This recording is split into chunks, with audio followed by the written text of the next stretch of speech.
ప్రార్థన చేసుకున్నాము. 100 వికెట్లుగా ప్రేమించిన మాకు చాలా తర్వాత వచ్చేది మిమ్మల్ని ఆరాధించుకునే ఇటు నీతిని ఇచ్చినందుకు మీకు తీసుకుపోతున్నాను. ఇప్పుడు వచ్చే ప్రతి ఒక్కరు జీవించాలి చేస్తుంది. ఇప్పటివరకు మరి మంచి మాట్లాడే ఆ వెలువడే మాటలు నేను విడిచిపెట్టేవారుగా ఉండగా ఆ వాక్యానికి మా హృదయంలో భద్రపరుచుకుని ఆ వాక్యం ద్వారా మేము మా బ్రతుకుల్లో ప్రవర్తించి అది మరి మీ వరకు ఈ భూమి మీద ఉన్నతంగా బ్రతికేవారుగా మార్చమని కోరుకుంటూ మరి వెళ్ళిపోయి ఈ మాట కూడా మరి ఇంకా మరికొన్ని సంగతులు మేము ఆలోచన చేస్తూ ఉంటాం. పరిశుద్ధాత్మ దేవుడు సహాయం అందించవలసిన కోరుతూ ప్రార్థన యేసుక్రీస్తు వారిని నన్ను అడిగి వెళ్ళి ఆమె మంచిది. మీ ప్రభుత్వం దేవుడు అవ్వాలా మరి దేవుడు మాట్లాడుతుంటే కొంచెం అందరికీ క్రీస్తు పేరు ధన్యవాదాలు. మరి ఇప్పటివరకు చాలా చక్కగా మాట్లాడము. ధర్మం అనేసరికి మరి నిజంగా ఆ బైబిల్లో ఉన్నటువంటి వారు ఇతరులు భక్తులు చాలా మరి ధర్మ కార్యాలు చేసిన వారు చాలా మంది ఉన్నారు. కొన్నేవి ఆయన అన్యుడైనా ఆయన కాకుండా మరి ఇంకా శిష్యులు ఉన్నారు కదండి. దొరక ఆయన కూడా మరి బహుధర్మ కార్యాలు చేసిన వాళ్ళు నిజంగా చెప్పుకోలేదండి.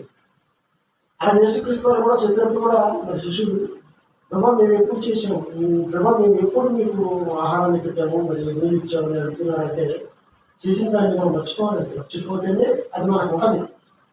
ఏడు డబ్బా కొట్టుకుంటే ఇక అప్పటితో అయిందంటే మనకు మనం నిజంగా ధర్మకార్యం చెయ్యాలి.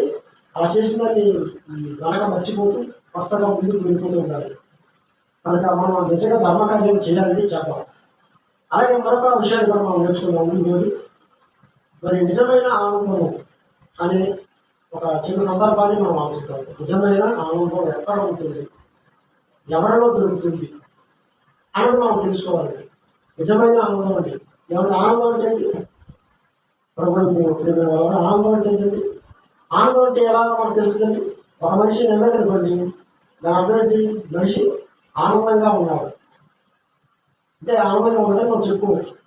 నేను ఏడుస్తున్నాడు అనుకోండి, మనిషి దుఃఖంలో ఉన్నాడు, మరి బాధలో ఉన్నాడని మనం అర్థం చేసుకోవచ్చు.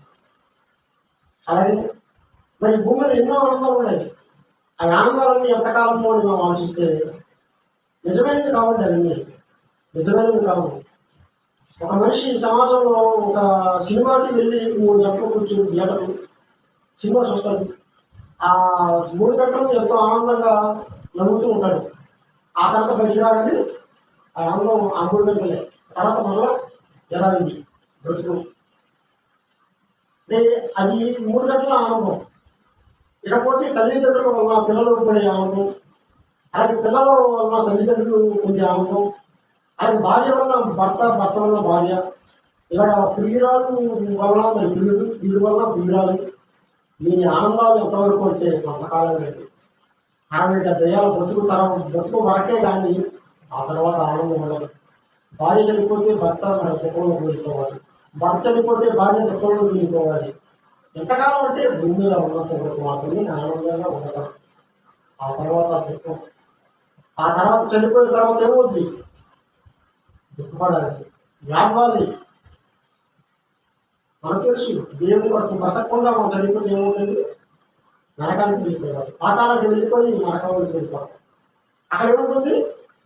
ఈ ఆడవడములు పనులు కొరకటమే ఉంటుంది. ఈ ఆడవడమే ఏడుస్తూ పనులు కొరకటమే ఉంటుంది. అంత నుంచి ఇక ఆనందాలు ఉండవండి. ఆనందాలు ఉండవు. ధనవంతుడు తెలుసు కదా మనకి. ధనవంతుడు బహుగా సుఖపడ్డాడు.